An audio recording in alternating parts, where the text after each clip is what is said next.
Te wahine tua toru. Ka puta korero era Tuariki Delamere, whakapapa o Tuariki ahau. Kia kau te whānau tua hiawa, te whānau tuta wake, a ti pai aka hini kia koutou. Kia koutou ngā kanohi o takarana he mihi kia koutou.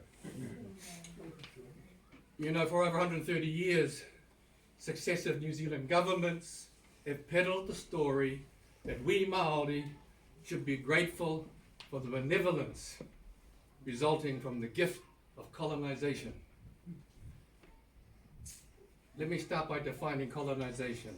It was a systematic theft of our resources, of our assets, and the economic enslavement of Māori.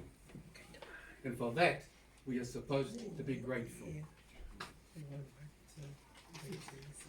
Now, I want to go through a couple of things.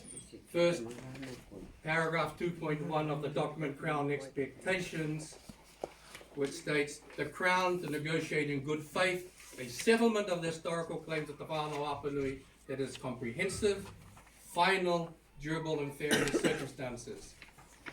Now, as I understand that, Glenn, that means once we've signed, sealed, that's it.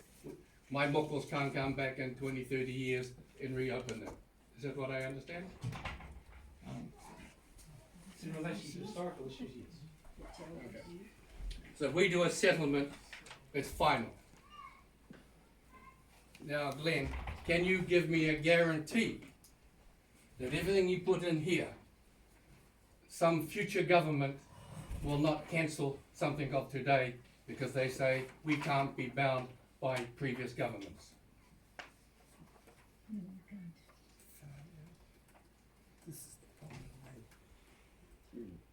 What I can say is that the last phase of the settlement legislation is an important step forward.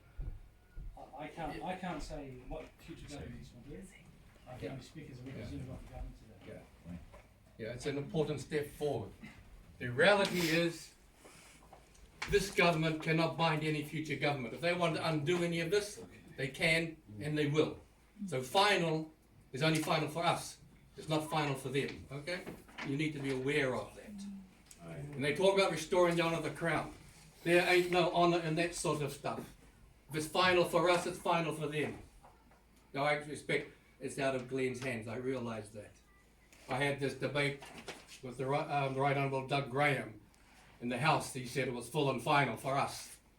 And when I questioned him about the government, he got angry and says, you can't bind future governments. Well, I cannot bound my future mokopuna of the mokopuna of my mokopuna.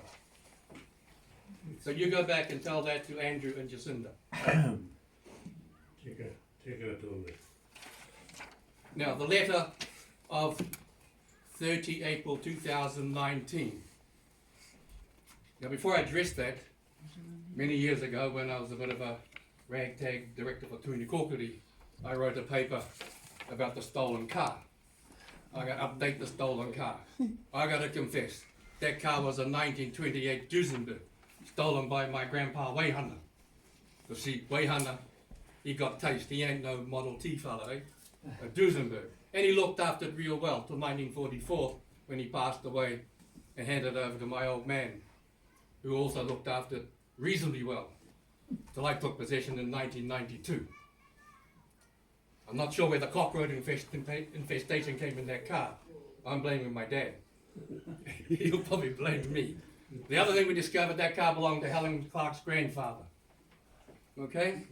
Now, in 2000, after my relatives decided I shouldn't be in Parliament, then they put me out on the streets. She was leading it, I'm sure. The car was found, and I was arrested and charged with receiving stolen property. However, a generous and grateful Helen Clark, the heir, and she considered to be the rightful owner, Helen arranged for the charges to be dropped so I could continue bringing in Chinese migrants to upset Winston. Now, go back to our land. We had 191,000 hectares, we got 89,000 left. There's 102,000 that was legal theft by the Crown. You still got it. And I want to know, in Pākehā law, stolen property will go back to the rightful owner. And I don't have a problem with that. But why doesn't it apply to Māori? Why does the return of recovered stolen property not apply to Māori property? Why can't we, the foreshore and seabed was stolen in 2004. The land was stolen, I'm not sure when. In this case, the stolen land is the stolen car.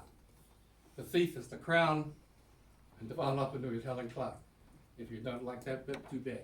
But now, the land, like the car, is almost in a pristine state. Both have an infestation. Rokumura is infested. The car is infested. It's either me or my dad's fault. We did not infest Rokumura. You did. The Crown did. Yet you expect us to fix it. Now, going through this document here, by the way, Glenn, the timeline starts in 1840. Doesn't start 2 years ago.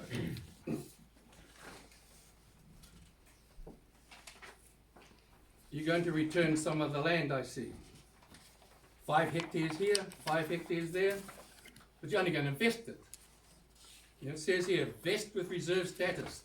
That means we don't really own and control it. Eugenie Sage does. You stole our land, but you won't give it back.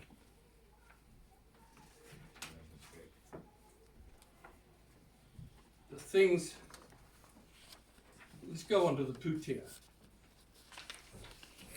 Because I was the Associate Finance Minister, I got to learn a bit about that stuff.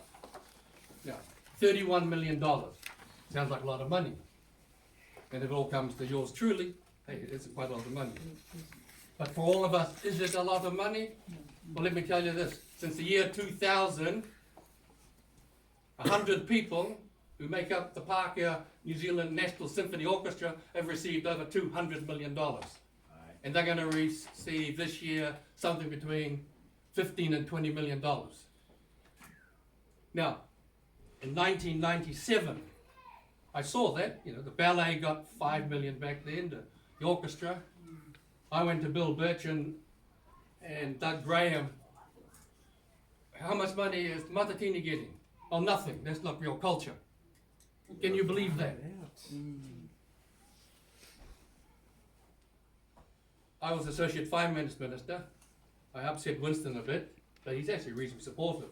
I said, I ain't voting for that budget. That would have caused hell. Anyway, Jim Bolger brought me up and asked me why I was being such a raruraru. And I explained to him. Doug Graham says, Kapahaka Matatini, which brings in way more people to watch, isn't culture. Ballet and the orchestra is. Well, what do you want? $1 million would be good? Done. I love Jim Bolger. Pragmatic, straight to the point. He saw we should do that. It's a culture redress. You guys, your Crown, thinks your orchestra is worth more than all of the Whānau heaps load more. Now, the general argument from the Crown is that we can't afford to pay full redress. I was the Cabinet Minister in 1996 and we're still finalising the process of the $170 million that went to Tainui, $170 million that went to Naitahu. It was a pittance of what was taken from them, and everyone agrees to that. But, we can't make today's people pay for what happened in the past. But the very first day of Cabinet, I think it was, we agreed to pay $268 million to Pākehā investors of Equity Corp, New Zealand Steel, who brought all that investment. No one threatened them, no one stole anything, but the thing went down the toilet and the Crown paid them out in full. 2010, South Canterbury Finance, a whole bunch of people invested, lost heaps of money because it went down the toilet. The Crown paid $1.6 billion, full recompense. And now the government, I believe, is going to give about $200 million to a bunch of people who brought AK-47s and such what. And we are expected to be grateful to the Crown for $31 million. That works out, Glenn, at about $2 million a hapu. it works out about $2,400 for each of us. And if the Crown values the losses that my ancestors, my grandfather, my uncle suffered over 140, 50 years at $2,400, they can get stuff from it then. Kia ora koutou.